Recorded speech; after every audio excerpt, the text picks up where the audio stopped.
here I am, sitting here in my first world chair, eating first world foods like carbohydrates and fats, pondering about what lies ahead with a cheap cigarette. The life of welfare is a solemn one indeed. This is the Drudge Report for the 7th of October 2012. My name is Julius Reed, and I'm not going to spoil anything, but you might hear some jokes.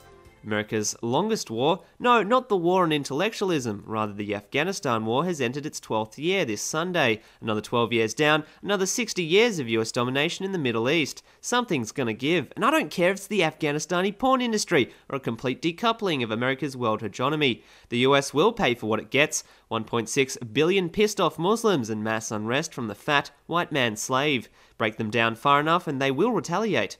Black ghetto rap is not an acceptable form of retaliation, and suicide bombing is even preferred and recommended over the latter. Seriously, Flowrider, kill yourself. Friggin' hell, Pitbull, you're not even black!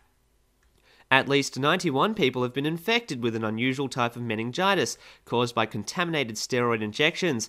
If the size of your nutsack seems awfully skewed, you're probably gonna die. Symptoms include lower back pain, a stiff neck, and balance problems. In other words, if you're a crappy, low-paid clown who does kids shows in Detroit, you probably have moments to live. In the next 3 minutes, you can look forward to a newsy drive-by from a pissed-off black couple who claim you made their kid cry. Pointing a gun to a child's head and shouting, "Laugh, mother effer," does not constitute as entertainment. With a month until the election, things are getting tense, but for some, desperate better suits the word. Joe Biden is set to take 6 days off the campaign trail in order to prepare for a debate with Representative Paul Ryan in the upcoming vice presidential debate. Since he has no substance, Biden is to practice his ums, and can you please repeat that question with maximum efficiency? Rumours are that Mr. Ryan will be practicing standing there and smiling like a dork. American democracy, the only country where a retard and a good-looking actor can be considered legitimate for leadership. But hey, let's distract you with a picture of Chavez. Goddamn audio format. Californian gas prices have hit a record high for a second straight day in a row, as gas hits $4.65 for a gallon this Saturday due to a ration in the supply at the pumps caused by the unbearable wholesale price of oil, causing many small stations to shut down. The average price for a gallon of regular gasoline in LA County is up 52 cents from the previous week. On the bright side, at least... Oh wait, the LA smog is cleared and I can actually see the sun. I told you there was a bright side. You gotta love those news stories, which literally write themselves. Snoop Dogg posted a list of 10 reasons for why he's not voting for Romney, and 10 reasons why he's voting for Obama. Gotta love the stone rhetoric in what could be the best thing I've read since 50s smoking commercials. Chesterfield is best for you. Language warning, from 1 to 10, why Snoop isn't voting for Romney. Number 1, he's a white nigger. Number 2, this motherfucker's name is Mitt. Number 3, bitch got a dancing horse. Number 4, he a hoe. Number 5, he looks like he says nigger all the time. Number 6, this motherfucker's name is Mitt. Number 7, he always interrupts and talks over people like he's better than them. Bitch, I will beat the shit out of you. Number 8, he's a Mormon, but he ain't got no hose. Number 9, he reminds me of every boss I've ever hated. And number 10, this motherfucker's name is Mitt. This crap's all over Letterman's top 10. What is this? And of course, his top 10 reasons why he's voting for Obama. 1, he's a black nigger. 2, he mad cool, yo. Number 3, that nigger look like he can fight. Number 4, he wears a do-rag like me. Number 5, Michelle got a fat ass. Number 6, he's BFFs with Jay-Z. Number 7, he hugged Beyonce before and sniffed her neck. Number 8, we use the same hair clippers. Number 9, he smokes Newports. Number 10, I seen that nigger hoop before and he got a jumper. And they're all the reasons why I hate US politics. A spore expert has discovered that New York's air isn't exactly what you think it may be. Some of the danger includes bacteria, pollen, clothing fibre, fungus, tyre rubber, dead skin cells, cooking fat, and carbon emissions. Some say it mimics the daily diet of the typical African.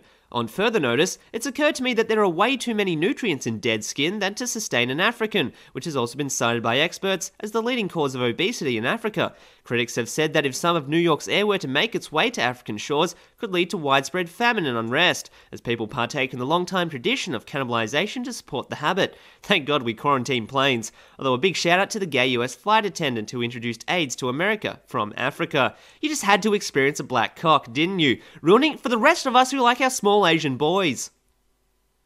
ABC News has obtained an internal State Department email from May 3rd, 2012, indicating that the State Department denied a request from the security team at the Embassy of Lybia to retain a DC-3 airplane in the country to better conduct their duties. Fair enough. I guess health and safety is for pussies, but when you're in a country to loot their wealth and terrorise its citizens, it's difficult to justify anything. Not that Obama's ever needed a justification to do anything. In fact, the president is to meet in Hollywood for a $25,000 per plate presidential event with some of America's biggest stars, including George Clooney, John Bon Jovi, and Katy Perry.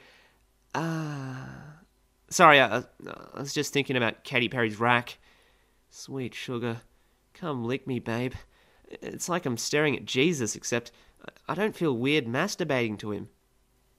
Venezuela has overtaken Saudi Arabia to become number one in the world for proven oil reserves, and with the coming Venezuelan election, global tensions are rising high. Good luck, California. You'll need it when Chavez wins his 1,000th term for mysterious reasons. Perhaps a last-minute assassination of his opponent, or maybe his people will retaliate against his 14 years of power to turn the oil-rich haven into a socialist nightmare. The anxiety is overwhelming, with a huge turnout of people to cast ballots. Millions of Venezuelans formed long lines at many polling centres, with queues of hundreds of voters snaking along sidewalks and around blocks in many parts of the country.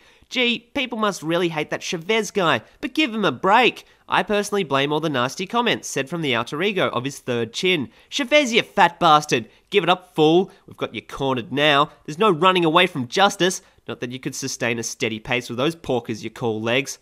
Yeah, I'd give him another 4 years. Turkey's military reportedly fired an artillery round into Syria on Sunday in immediate retaliation after a shell fired from Syria landed in a Turkish border town, the second such incident in 5 days. It's not quite war, but it's more like a violent playdate, except instead of playing, substitute the word dying, and instead of the word violent, substitute the word justified. I'll never understand those kooky Arabs. Prince Al-Walid bin Talal, don't tell me this guy's not dodgy, of Saudi Arabia is looking for a $500 million loan in order to merely refinance existing loans. Gee, even the rich towelheads are feeling the pain. I think it's because they're not wearing enough towels, to be honest. They bring luck and they're great for hiding bombs in. Sorry, I meant love. They're so good for putting love and God into that confined space. I'm such a terrorist, aren't I? I should be renamed to Netanyahu or Obama. I did say terrorist, right? Israel have shot down a drone aircraft coming in from the Gaza Strip after it crossed its southern border, although its origin remains unclear. What joke? They just shot down a drone, you son of a bitch! This means war! Not quite, but Israel did precede the event by flying Israeli warplanes low over a Lebanese village Sunday in a menacing show of force apparently aimed at the Hezbollah guerrilla group. Oh wow, talk about the inherent double standards. You no come here, but we go there because God say we're the chosen people. It's no wonder everyone hates the Jews. Oh, all this anti-Israeli talk is slowly making me wet for Muhammad. I mean, since we don't know what he looks like, I just assume he looks like Jessica Alba. Paris has held its first Black Fashion Week. Bring on the saggy tits. The much-hyped mock debate between cable TV pundits Jon Stewart and Bill O'Reilly was struck by a glitch on its online livestream, leaving thousands of internet viewers frustrated. Operators blamed the blackout on the sheer volume of demand. You know, all you really had to do was replace me with Bill O'Reilly, not only cutting demand by at least 95%, but think of all the money you'd save on bandwidth. Maybe there's a good reason why I host a shoddy podcast. Roman Catholic church leaders from around the world are to come together and debate how to counter rising secularism on the 50th anniversary of the momentous Second Vatican Council. Here's an idea: we make everyone really stupid and we ban thinking. That's a winner! How come you never see any fit cardinals or bishops? Who wants to have sex with a man who's got a turkey chin? God damn it, that better not be one of your sick fetishes, you crazed mongrel. Armpit hair is acceptable, but Christians? Bitch please! Just because you're jealous your friend was molested by that priest doesn't make it right! Jesus Christ, all this anti-Christian talk is getting me wet over Muhammad. Oh wait, I did that joke, did I? Well, we can move on then. Lastly, today marks Mr. Putin's 60th birthday. His 12-year domination of Russia via his iron fist is even holding strong today. Let's hope he doesn't ride a horse with his shirt off again. It's bad enough when he tries to talk about Russia's might, like we're rocking 1960. Get off your horse, buddy, and go home. Now, wait a second, that's just mean. I'm sorry, Puto. One day, maybe one day, you two will experience America's glory. In the meantime, keep selling us oil with our currency, you loser. Unfortunately, I have to go to a bar mitzvah now. I'm helping with the circumcision. This has been the Drudge Report for the 7th of October 2012. My name is Julius Reed, and yeah, it's kind of awkward. I mean, not really. It's not awkward. It's just because I said it was awkward. You know, it feels awkward, but you know me, babe. No, you don't. Don't talk to me. Don't send me emails. Please send me emails. I want your emails. Just come on, just a cheeky one.